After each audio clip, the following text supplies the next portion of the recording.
Welcome to Japan! Special episode for our Winter Wednesday ngayon sa ating LCF Lifestyle Talk with yours truly, Dr. Josephine Grace Rohotan. And ngayon, nandito nga tayo in Midtown of Osaka, Japan.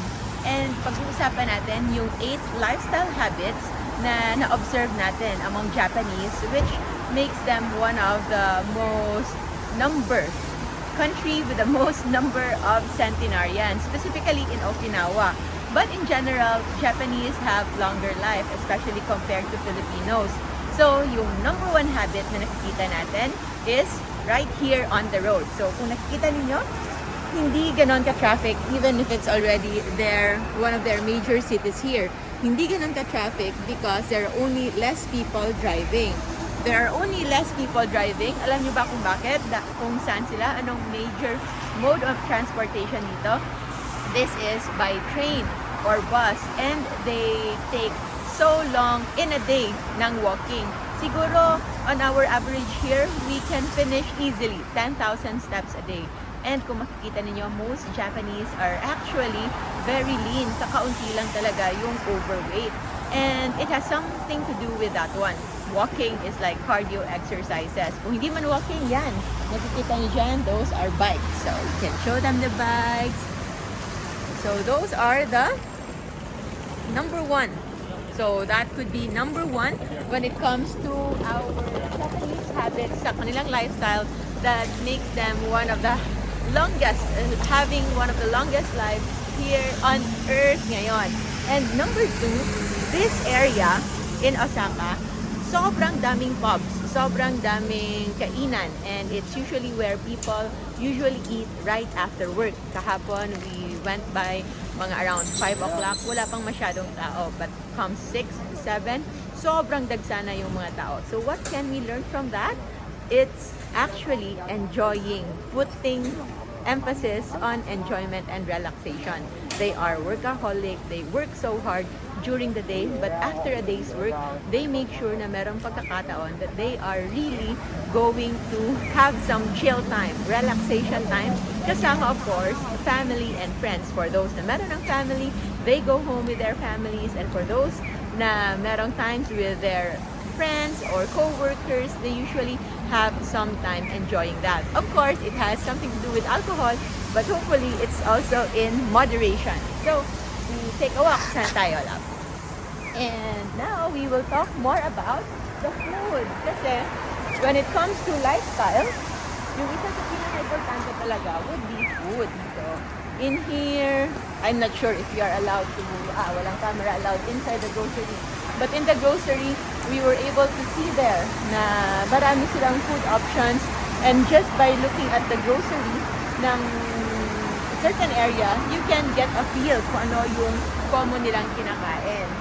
But we have to be practical and we have to know kung ano talaga yung pinanggalingan nito, because groceries nowadays now loaded with processed foods. And sa mga longest living Japanese here, they're actually not used to groceries, because yung groceries is just a newer part of this way of living. Pang modern day lifestyle na siya. But the Japanese who were already centenarians, so they've lived for 100 years or at minimum 70 years ago, those are actually time na wala pa talagang ganong modernization.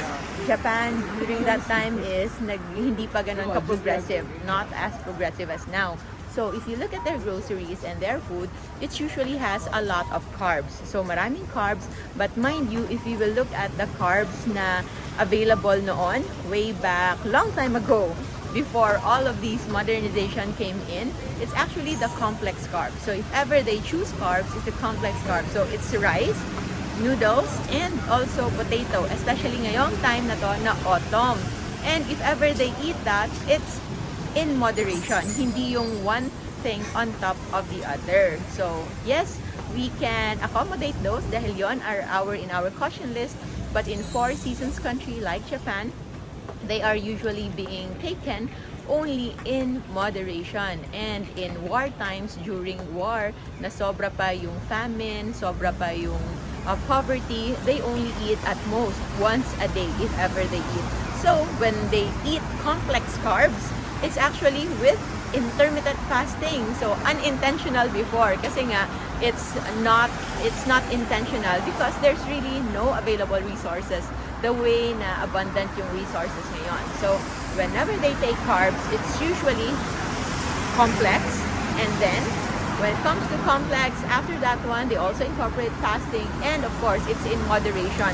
The sushi, di ba? Nakikita nyo yan? Sobrang konti lang yung sushi. And when it comes naman to their ramen, the serving of noodles is actually the precious one. So, yung noodles is set na, but you can get as many broth as you want. And yung broth naman, it's usually pork broth or meat broth, and that's already loaded with vitamins and minerals. And we can now move on to our fourth lifestyle habit ng mga Japanese. So the first one again, they walk a lot. That's why nakikita ninyo, it's just very common to see people here with all of their luggage, all of their baggage, nang naglalakad lang. And then they also they take time to enjoy and relax after a day's work. And number 3, kapag meron silang kinakain carbs, it's usually complex. We are looking at older Japanese, not the modern day Japanese, because as much as gusto natin to know that they are the healthiest, but diabetes is also starting to rise here. Because because of the presence of processed foods, at yun, sobrang dami na mga pastries, sweets that are usually before ay paminsan-minsan lang nako-consume because those are somewhat, ang access to sugar is very limited, unlike now na very, very accessible na in this country. So, number 4 would be about salt. So, kung nakikita ninyo, Japanese are not afraid of salt. Sobrang daming pagkain na are salty, and it's also not directly related to heart attack and heart disease because salt is okay. It is essential. It is the most abundant electrolyte sa ating system na kailangan natin talaga sa pang-araw-araw. So, one thing that we can learn from them is don't be afraid of salt. Ano nga yung salt? Shio? I think it's shio. And that one, when you ask that in restaurants, they can easily give it to you. So, let's take a walk muna before we move on to our top 4. So, yan. We are going to a nearby station para mag-visit sa isang flower farm. So, there's a park here and pupuntahan natin yun. And moving on to our top 5. So, our 5th Japanese habit, it's all related to food na. The 6 habits out of 8 is related to food. So, yung 5th habit na yun is they're actually not afraid of red meat. Hindi sila takot sa red meat. So, they eat a lot of beef. Japanese beef is one of the best beef ever. And they also have pork and all other meat. So, hindi sila takot sa meat. Of course, they already love seafood and chicken. Pero yung red meat, part talaga ng kanilang cuisine. It's just considered as mahal. And of course, when they eat, hindi rin ganun kadami. It's because it's expensive and their portions, their serving portions talaga, whether it's red meat and others, even including the carbs, those served in small portions. Yung lalagyan natin ng pangsawsawan lang, yun na yung serving portion nila for their chicken, for their pork, for their meat. So makikita talaga natin that they are actually living in moderation. So they are not afraid of red meat. So that's 5th. And number 6, alam mo ba kung anong number 6? They are not even afraid of fats. So they are not afraid of fats. In fact, one of the most expensive steak in the world is Kobe beef. It's found here. It originated here in Kobe, Japan. And what makes it special, what makes it as the most expensive and the yummiest beef ever, and we can attest to that. Yun yung natikman natin last time. It really is true. And what makes it the yummiest pala, it is fat content. So kung nakita niyo, if ever beef, we can imagine always, especially sa Pilipinas, no, na very muscular, pulang-pula. But in here, it's almost like pinkish to white. So, parang dots na lang yung mga muscle fibers and in a background of fats. So, ganon. So, it's very rich in fats. So, they are not afraid of fats, and that is even saturated fats. So, yeah.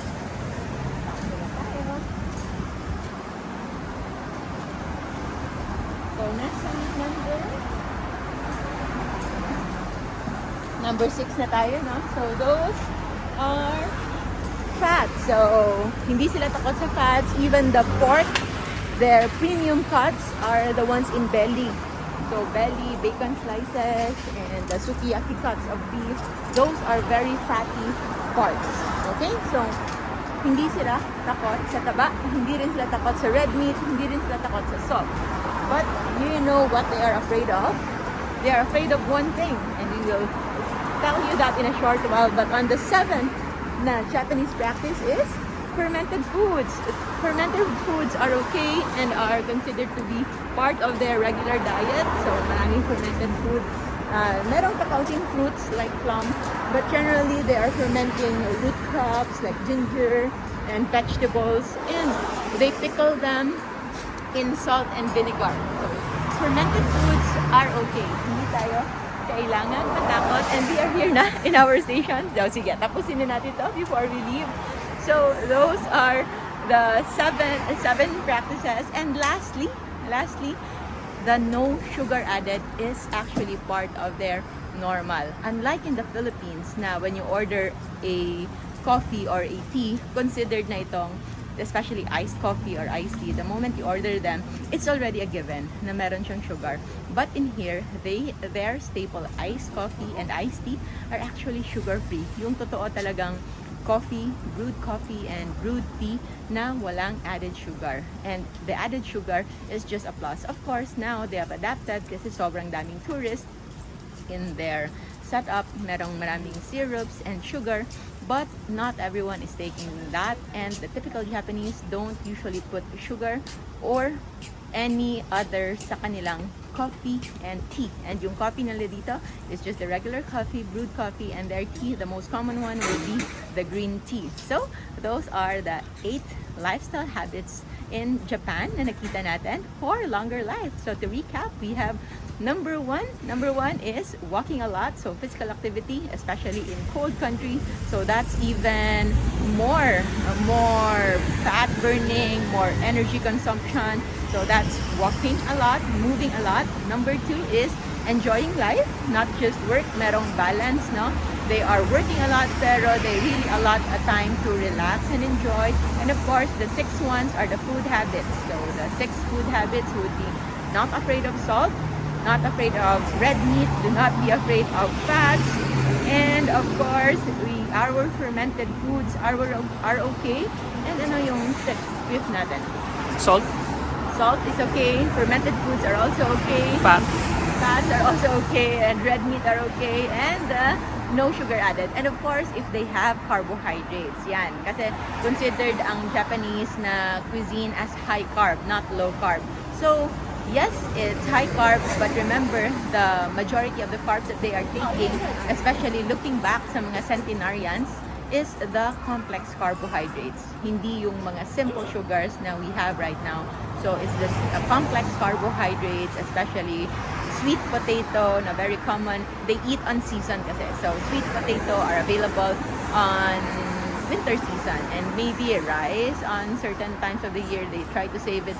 But because of poverty before and hindi pa ganun ka-progressive ang lahat, they only eat with fasting. So, merong parang forced na fasting because of economical reasons. So, if ever you choose carbs, choose the quality of carbs and make sure na you have ample activity to burn it. So, you either walk or just use your brain. Using our brain is actually a very good way to burn extra calories. So I think that's it. Those are the 8 lifestyle habits. Yung kinakatakutan.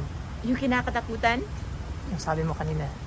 Yung isang kinakatakutan. Yung isang kinakatakutan, that's it already. So it's the no sugar added. So that's why they are their typical drinks, which is like their staple throughout the day, especially before eating, diba? It's already a given na merong free Japanese tea whenever you eat at any restaurant. So, but it's already a given that it's no added sugar. I would like to emphasize that because sobrang dami na ng milk tea na naglalabasan in the Philippines, and I think in here also nakita natin dumadami na din sila. But I hope not just Japanese but also us, hindi tayo magpapadala because based on what you've read, love, di ba, last time, na on the businesses that are thriving in Asia, the ones that are thriving in Asia are actually the sugar added. So it's the milk tea because it's highly addicting, it's just affordable, and it's an instant pleasure. There is this notion that food is the scariest drug daw ever, the scariest addictive compound na ever discovered because it's legal, it's pleasurable, it's yummy, and it's given to kids. So we are starting them young. So I hope we can get a little, if we can have a takeaway on this episode, that is on being very cautious, not just in general carbs, but most importantly, kung hindi nyo pa ma-let go yung complex carbs, at least man lang, you can now start to let go the added sugar na hindi talaga nakasanayan ng ating katawan. And just to recap, I think you've heard me say this many times over, na kung pagsasamahin yung buong existence ng human race na 50 to 250 million years, ilalump natin yan in 1 year. Nagsimula lang tayong kumain ng kanin 1 day ago, just yesterday, and nagsimula lang tayong kumain ng sugar just 1 hour ago.